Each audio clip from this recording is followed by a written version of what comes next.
मंत्री अमित शाह बीएसएफ के 59वें स्थापना दिवस समारोह में बतौर मुख्य अतिथि के रूप में मौजूद हैं। केंद्रीय गृह मंत्री अमित शाह ने ड्यूटी के दौरान प्राणों का बलिदान देने वाले बीएसएफ कर्मियों को श्रद्धांजलि दी।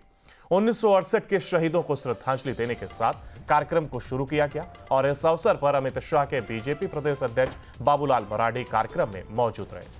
आपको बता दें कि इस साल हजारीबाग में 10 किलोमीटर दूर बीएसएफ के मेरू केंद्र के रानी झांसी परेड ग्राउंड में कार्यक्रम का आयोजन किया गया है और पहले बीएसएफ का स्थापना दिवस दिल्ली में मनाया जाता था। पिछले 2 सालों से बीएसएफ प्रशिक्षण केंद्रों में साल 2021 में राजस्थान के जैसलमेर, 2022 में अमृतसर में मनाया गया था और इस बार यह आयोजन हजारीबाग के मेरू में मनाया जा रहा है। तो स्थापना दिवस कार्यक्रम में शामिल हुए अमित शाह और इस दौरान बाबूलाल मरांडी भी उनके साथ नजर आए हैं और इसके साथ ही यहां पर अमित शाह पहुंचे और ये 59वां स्थापना दिवस था जिसका मेरू कैंप रहा और स्थापना दिवस की हजारीबाग में अमित शाह पहुंचे और इस दौरान वेलकम हुआ।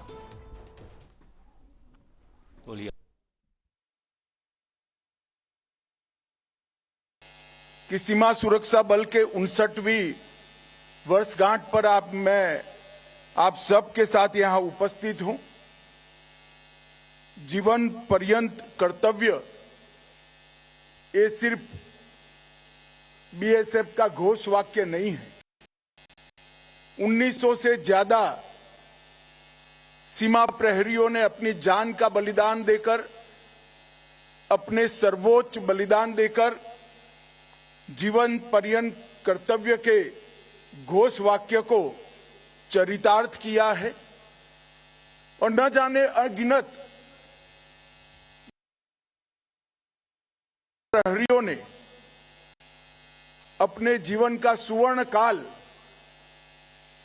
-45 डिग्री टेम्परेचर से लेकर 45 डिग्री टेम्परेचर के रेगिस्तान के अंदर, कहीं हरामी नाला के दलदलों में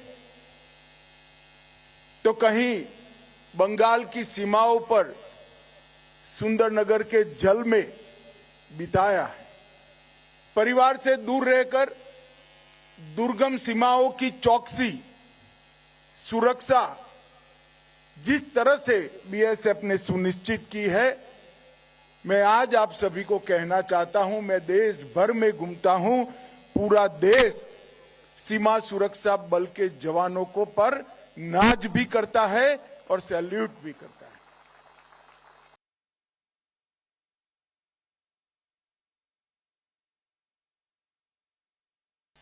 बीएसएफ पाकिस्तान और बांग्लादेश की दुर्गम सीमाओं की सुरक्षा, इसका नेतृत्व आपके पास है, जिम्मेदारी आपके पास है।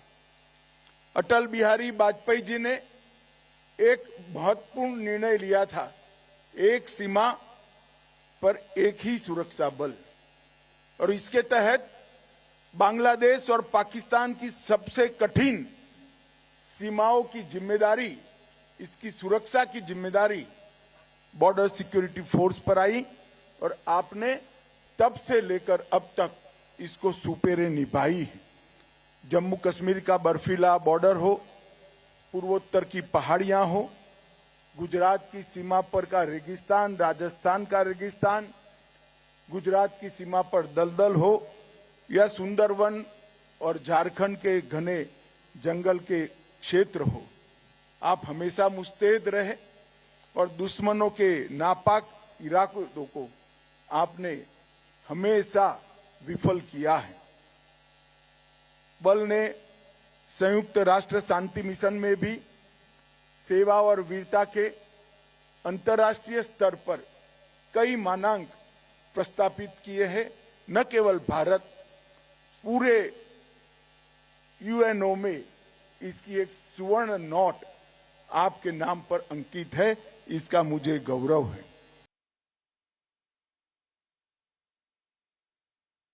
आज मोदी जी के नेतृत्व में देश ने हर क्षेत्र में प्रगति की, चाहे चांद पर चंद्रयान पहुंचाना हो, चाहे G20 के माध्यम से देश के कूटनीतिक क्षेत्र में देश के ध्वज को समग्र विश्व में फहराना हो, चाहे हमारी अर्थव्यवस्था को 11वें नंबर पर लानी हो। ये सभी तभी संभव है जब आपके त्याग, तपस्या, बलिदान और शौर्य से देश की सीमाएं सुरक्षित हैं।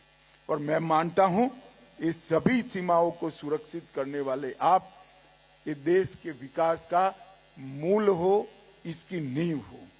सीमाओं पर लगी हुई फेंस देश की सीमा की सुरक्षा करती है, ऐसे मुगालते में मैं नहीं हूं। फेंस बाढ़ सहायता करती है, वो देश की सीमाओं की सुरक्षा नहीं कर सकती है। बीएसएफ का बहादुर जवान देश की सीमा की सुरक्षा करता है और सीमा की सुरक्षाओं को सुनिश्चित करता है।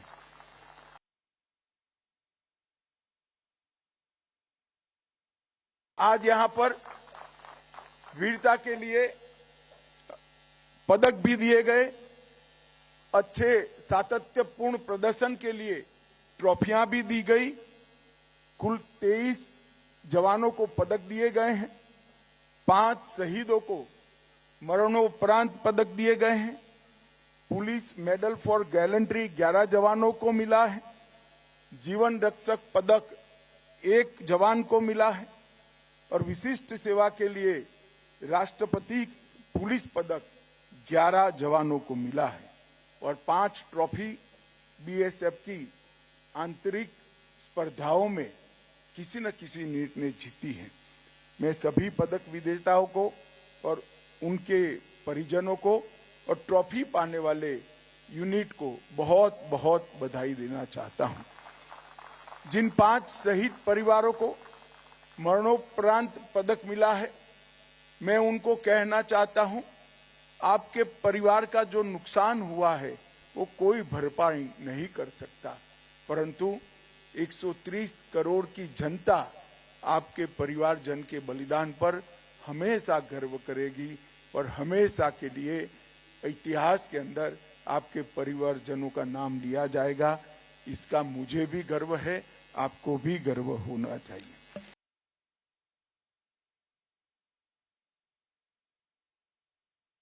मित्रों, भारतीय जनता पार्टी की नरेंद्र मोदी सरकार ने विगत 10 साल के अंदर सीमा सुरक्षा को सुनिश्चित करने के लिए अनेक कार्यक्रम हाथ में लिए हैं। जब जब भी देश में भारतीय जनता पार्टी की सरकार आई, सीमा सुरक्षा को हमने प्राथमिकता दी है।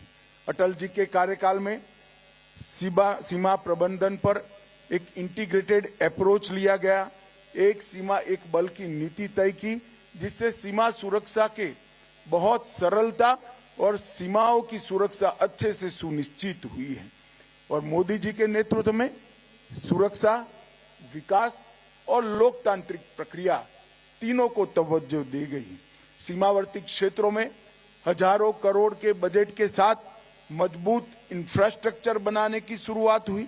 सीमावर्ती गांवों में अनेक कल्याणकारी योजनाओं के साथ सीमा सुरक्षा बल और सभी बलों को जोड़कर बल केवल सुरक्षा नहीं, जन कल्याण भी कर सकता है, एक नए कंसेप्ट को मोदी जी ने शुरू किया।